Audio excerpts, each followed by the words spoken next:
Assalamualaikum warahmatullahi wabarakatuh. Perkenalkan kami dari kelompok C4 Cyber Security Cerah Ceria ingin presentasikan analisis dan peningkatan keamanan program untuk mata kuliah keamanan cyber.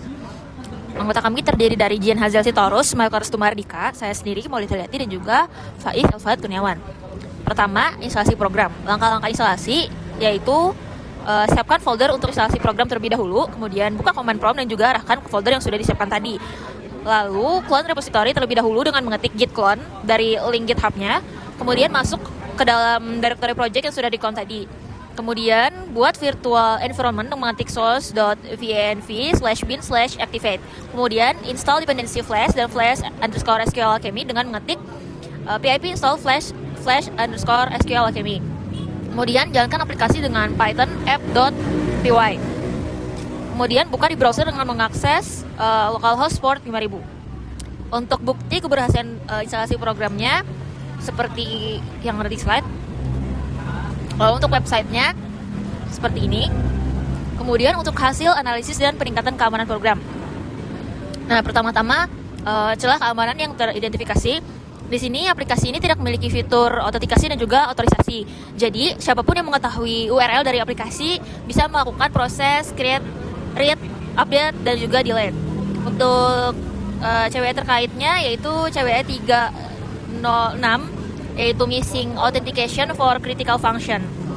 Bagian program yang rentan di sini seperti yang tertera pada slide, yaitu untuk root untuk membaca data atau read, kemudian untuk root untuk menambah data atau create atau add, root untuk menghapus data atau delete, dan juga root untuk mengedit data, update atau edit.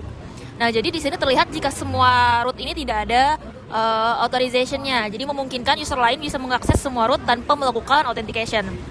Kemudian untuk serangan yang mengeksploitasi celah keamanan, di sini kami mencoba menghubungkan laptop Faiz dan Jian dalam satu koneksi hotspot yang sama. Kemudian Jian mengakses aplikasi yang Faiz jalankan di laptop dia sendiri dengan mengakses IP device dari Faiz dengan IP laptop Faiz port 5000. Kemudian Jian membuat data student pada aplikasi tanpa melalui autentikasi terlebih dahulu. Untuk bukti keberhasilan serangannya seperti ini.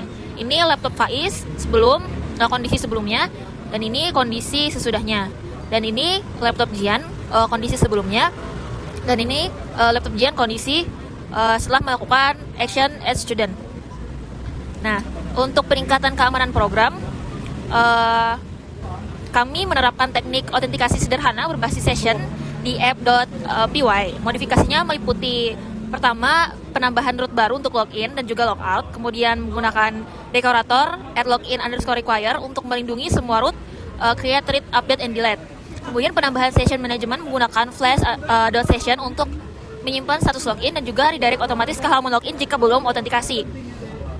Alasan kenapa kami memilih teknik pengamanan ini karena untuk mengatasi missing path dengan memaksa verifikasi dan identitas sebelum masuk website mudah diimplementasikan karena cukup menggunakan flash session yang sudah terintegrasi dan juga mengurangi resiko error dibanding dengan custom authentication.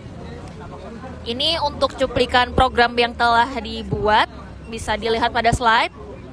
Untuk pengujian keamanan, ini hasilnya setelah kami lakukan penyerangan ulang. Nah, jadi di sini bisa terlihat setelah program diperkuat, serangan menjadi gagal dan juga data jadi tidak masuk ke dalam database. Oke, lanjut kita ke bagian kedua, nomor 2 yang CWE nomor 79. Nah, untuk CWE nomor 79 ini, input dari pengguna itu bisa ditampilkan kembali ke halaman index.html tanpa proses validasi. Nah, hal ini juga memungkinkan penyerang itu bisa menyisipin kode ke JavaScript berbahaya ke halaman web yang kemudian dieksekusi oleh browser pengguna. Nah, script tersebut juga bisa dieksekusi di browser pengguna lain yang membuka halaman tersebut. Nah, CWE nomor 79 ini adalah improper neutralization of input during web page generation atau XSS. Bisa dilihat di dalam kode index.html yang sebelum diubah ada garis lurus, ada garis save ini. Oke, urutan serangan yang dilakukan yaitu penyerang login ke aplikasi, yang kedua penyerang login pergi ke halaman dashboard untuk menambahkan siswa baru. Nah, pada form student itu si penyerangnya bisa masukin payload berbahaya ke kolom name-nya. Nah, yang payloadnya ini yang dimaksud adalah script alert SSS success. Nah, penggunaan tanda kutip ganda ini itu dipakai buat menghindari error SQL syntax yang muncul pada percobaan awal. Nah, penyerangnya itu kemudian menekan tombol add student.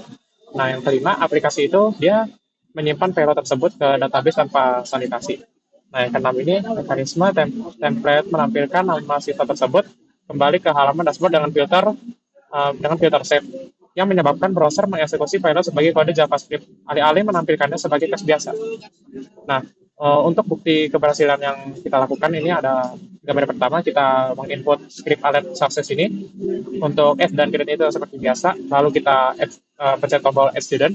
Nah, di sini muncul alert ya, yang dikatakan ini SSS success ya. Nah, untuk hasilnya akan seperti ini ya. Jadi name-nya itu tidak muncul, nah, tapi untuk sama grade-nya itu muncul. Nah, kita lanjut ke peningkatannya. Nah, peningkatan yang kita lakukan di sini itu kita menemukan penggunaan filter set pada template index HTML yang menyebabkan input nama siswa itu ditampilkan apa adanya atau mentah gitu. Nah, penghapusan filternya ini nih, kita menghapus filter save dari sintaksnya itu yang awalnya student.name save itu akan ditampilkannya menjadi student name saja. Nah, alasan kita memilih metode ini nih, kita dapat mencegah eksekusi kode. Nah, teknik output escaping itu memastikan bahwa apapun yang diinput pengguna, entah kode aman atau berbahaya, hanya akan dianggap sebagai teks biasa oleh browser. Nah, bukan sebagai program yang harus dijalani.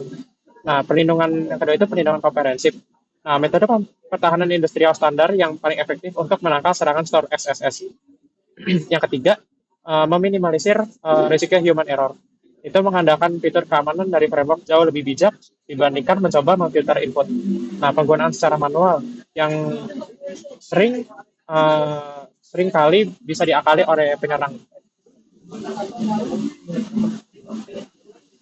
Untuk cuplikan program yang telah diperkuatnya menjadi seperti ini, jadi kita menghilangkan save-nya tersebut. Nah, untuk hasil uji coba ulang yang sudah direvisi tadi, kita memasukkan ulang script alert SSS-nya itu, lalu kita pencet add student. Nah, untuk hasil akhirnya itu menjadi seperti ini. Jadi, untuk name yang tadi kita input itu langsung ditampilkan ke tabel yang seperti ini tanpa dibacanya itu tanpa dibaca menjadi kode. Nah, itu dibacanya menjadi name biasa saja gitu.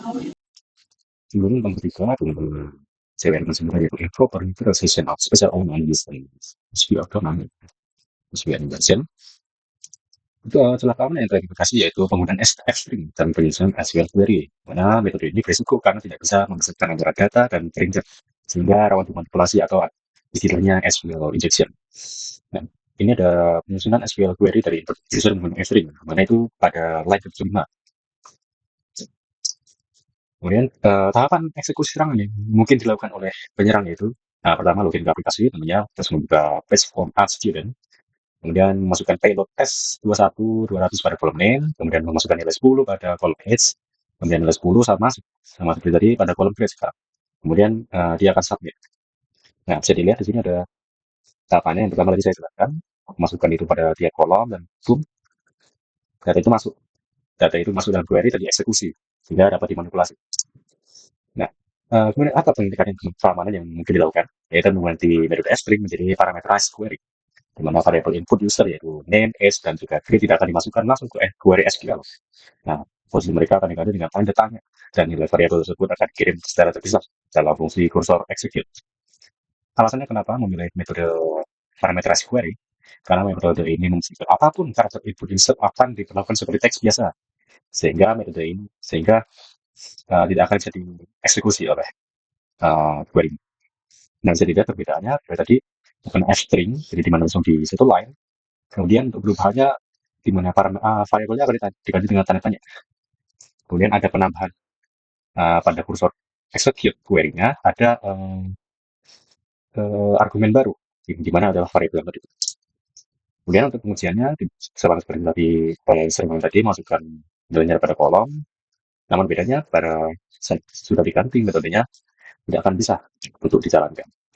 Oke, kita masuk ke poin nomor 4, yaitu untuk poin nomor 4 sendiri teridentifikasi yaitu CWE 352 atau untuk cross-site request for Gary atau bisa disebut dengan CSRF.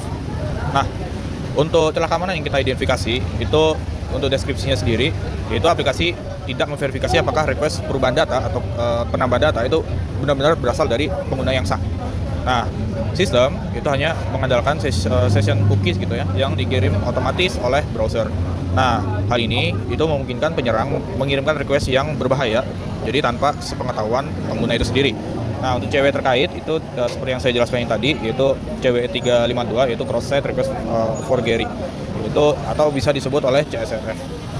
Nah, untuk bagian program yang rentan itu hampir di semua fungsi itu tidak ada verifikasi token untuk CSRF. Nah, untuk skenario serangan CSRF sendiri bisa kita lihat di sini ya. Di sini saya contohnya untuk membuat suatu web HTML untuk promosi atau link scam lah. Nah, secara tampilan dia hanya menampilkan win free iPhone gitu ya.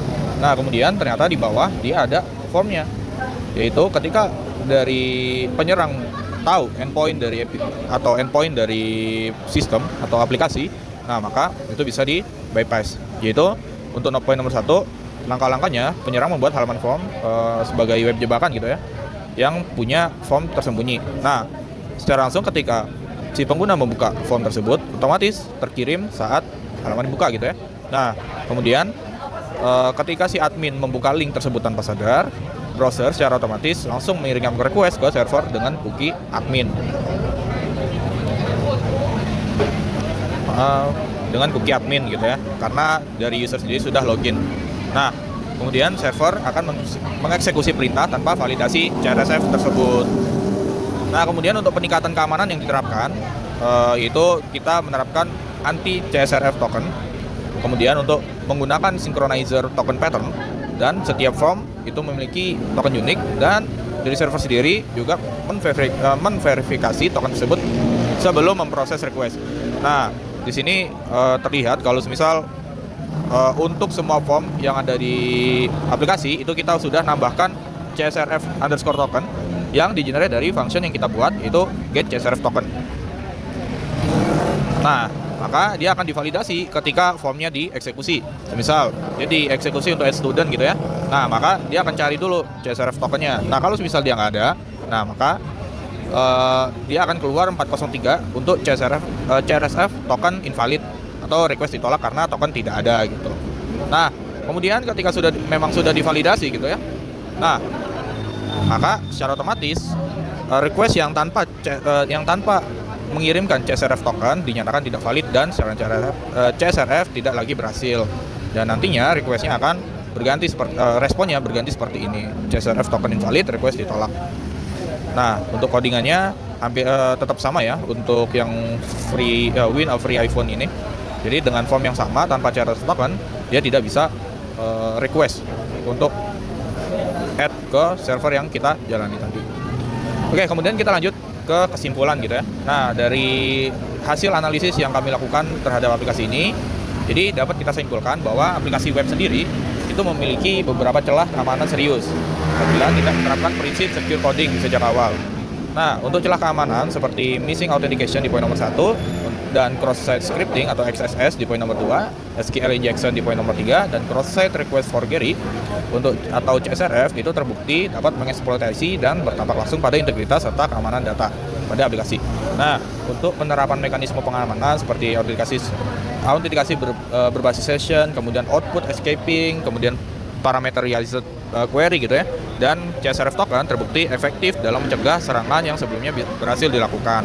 Nah, melalui tugas ini kami memahami gitu bahwa keamanan bukan hanya fitur tambahan tetapi komponen fundamental dalam pengembangan aplikasi web. Nah, oleh karena itu, pengujian keamanan dan penerapan praktik dan pengkodean yang aman itu perlu dilakukan secara konsisten untuk menghasilkan aplikasi yang lebih aman digunakan. Nah, mungkin sekian presentasi dari kelompok kami, kelompok C4, Cyber Security Cerah Ceria. Wassalamualaikum warahmatullahi wabarakatuh. Selamat malam.